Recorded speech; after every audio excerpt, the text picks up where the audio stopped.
Chris, what is our third main topic today? This comes from Erik The Red. Hi, guys. Not gonna lie, I thought D23 was a huge letdown. At least the Marvel Star Wars presentations. But one thing that really did get me excited was the new Mandalorian trailer. I can't really put my finger on it, but it feels more epic. Bigger, if you know what I mean. It looks like Bo and Mando are going to have problems, and I am all here for it. What did you think of it? All right, thanks a lot for saying that in, Eric.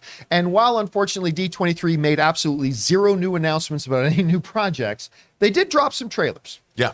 Trailers that they could have dropped online at any time and didn't have to be a D23, but they did drop a couple. We talked about the Secret Invasion one, which is really good. And we mentioned that the Secret Invasion one was one of those real bright spots of an otherwise disappointing D23. I would propose that the Mandalorian Season 3 trailer was another one of those bright spots. It did a lot, especially for a real first trailer of this season, because it normally first trailers for movies, for seasons of TV, they just give you a taste. They don't really give you a sense of, okay, here's the basic story outline. But I feel like this trailer did a very good job of that. Like, we totally get that Bo-Katan is a major, major figure in this season, obviously. There's still a problem lingering from the end of season 2, where it's like, she needs that Darksaber to legitimize her rule on Mandalore. But even though Mando would just give it to her, she can't take it that way. She has to defeat him in combat. And there's a line in the trailer. She goes, "What, did you think your dad was the only Mandalorian?" And then, of course, the shout backs to the events that happened in Boba Fett, with him being told, "You're no longer a Mandalorian." I don't know. Bo-Katan's kind of like the figurehead of Mandalore now. Can't she just tell him, "Yes, you are"? I don't know. Maybe that seems to fix everything. But whatever. You're right, though. There was an X factor to this trailer that it is difficult to put your finger on. But you're right. It did feel bigger. It felt wider in scope. It no longer just feels like the lone gunman wandering through, the wastelands. This feels like it's going to have a grander, more, dare I use the word, epic kind of scale. And I think that works to its advantage really well. And I am all here for this. Rob, you saw the trailer for Mandalorian Season 3. What did you think? Dude, I loved it. Come on. I mean, and I think what you're talking about is the environments. Yes. Yeah. Like you said, it's no longer this lone gunman walking through the dusty Old West. I mean, when those Mandalorians are all in like a drop ship and they all drop out and it's a single shot, you see them flying off over an urban environment. I mean, it's like dropping Mandalorian over New York City or something. I'm like, okay, this does look bigger. It looks bigger in scope. It looks like, we always complain about using the volume. There's some it looks like there's many places they go to, things we haven't seen before. The stakes are high. The Mandalorian, it's no longer just about him. It's exponentially gotten bigger in terms of who's involved and what's going on. And they've built out the universe. And I think that's exactly what we want from this. That's what we want from Star Wars. We want to see galaxy hopping and different cloud cities and snow planets, but we want to see something that we haven't seen. It looks like that's what we're getting. And I watched this trailer, dude, more times than I care to admit. I got pretty damn excited. I mean, this Grief looks so cool. He looks badass. Great. Man. He looks great. I mean, what I love about shows like these? You bring back Carl Weathers, man, and he was Axon Jackson. He was Apollo Creed.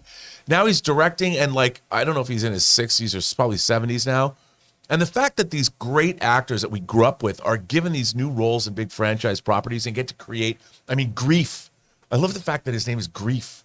I mean, that outfit is badass. I mean, look at that. He's like royalty or what? I don't even know. Cool. But he just rolls out with that beard, and I'm like, dude, I am so there for this. It looks awesome. And in terms of between this and Andor, those two trailers and looking at the tone of it is right. None of this goofy Vespa gang shit. I want to see some real wartime, stakes are high, men on a mission, aliens on a mission, like Dirty Dozen, Guns of Navarone, The Great Escape, whatever. And it looks like we're getting that. But Rob, didn't you read in the synopsis that in order to help with the conflict on Mandalore, that the Mando goes back to Tatooine to recruit the help of the Vespa gang that are going to come and turn the tide of the conflict with their 5 mile an hour Vespas? Let's all go wade in the tides of Mandalore together, gang. Woo! They're actually going to do a trench run on Mandalore with them. Anyway, Chris, you saw the trailer for Mandalorian Season 3. What do you think? Oh, man, this looks epic. That line that Bo-Katan has of your cult fractured our people, Oh yeah, that was heavy. I am so excited. And we keep talking about this with all of our fantasy and sci-fi lore lately of just, if you take away the fantastical elements, the storytelling elements of these shows are all still so compelling. Yes. This doesn't have to take place in space. This doesn't have to have wild Kauaian lizard monkeys who look like those horrible things from Labyrinth that could take off their heads. It doesn't have to have Babu Frick, although I'm so excited about it. The character-driven storytelling here is so compelling. And just the idea of dissecting and judging ideologies is so interesting to me in this of, no, I'm a Mandalorian the right way. Your way is, ridiculous and over the top, and you Not are very all a cult. hygienic. Yeah. Not very hygienic. And Never then, take off your helmet. What? And to these people, to these very, very like strict Mandalorians, the way that these people are living is just absolutely barbaric and against their whole code of honor. So I love the dichotomy of that. I'm really excited for us to get into that more, and then have all those fantastical elements like the Darksaber and everything else. I'm going to make an unpopular prediction. Just a prediction. We'll see if it turns out or not. I can't believe I'm saying this, but I actually, then this looks great. I'm actually thinking Andor might be better. That's not a knockdown on how good I think Mandalorian's going to be. That's a commentary on how good I think Andor looks. I mean, but like right now, it's an exciting time. You don't get to say this a lot very often. It's an exciting time to be a Star Wars fan right now. Yeah. Having Andor, which looks utterly ridiculously good, Mandalorian season 3, which you already know Mandalorian is really good. Mm-hmm. I mean, and he was the best part of everything in Boba Fett. So, I mean, we got some good stuff coming. And I'm very, very excited. Anyway, guys, question is for you. Did you have a chance to see the trailer for Mandalorian season 3? If so, what did you think? Maybe for you, it was a bit of a letdown. Maybe it didn't live up to the previous 2 seasons. Maybe you're like us and you thought, man, this thing looks amazing.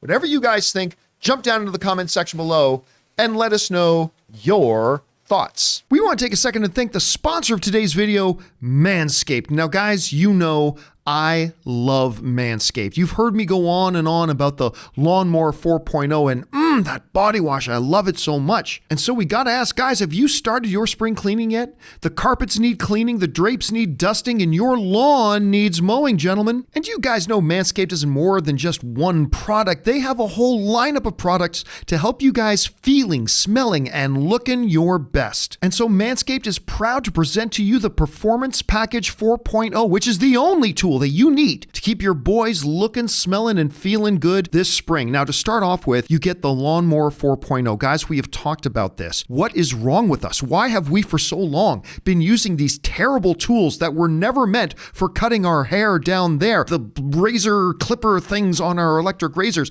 That's barbaric, guys. You need the Lawnmower 4.0. And then there's the Weed Whacker. You guys have heard our own Ray Ora talk about this thing. He loves using it to get that hair in your nose and the ear hair. And then they offer lots of other stuff like the Crop Preserver. It's an anti-chafing ball deodorant and moisturizer. The Crop Reviver. It's a spray-on toner for your balls. And of course, they've got the perfect grooming tool for your face with the Plow 2.0, the perfect razor for the finest shave on that face. So guys, get 20% off plus free shipping with the code CAMPEA. That's CAMPEA at manscaped.com. That's 20% off and free shipping with the promo code Campea at manscaped.com. It's time to throw out your old hygiene habits and upgrade your life.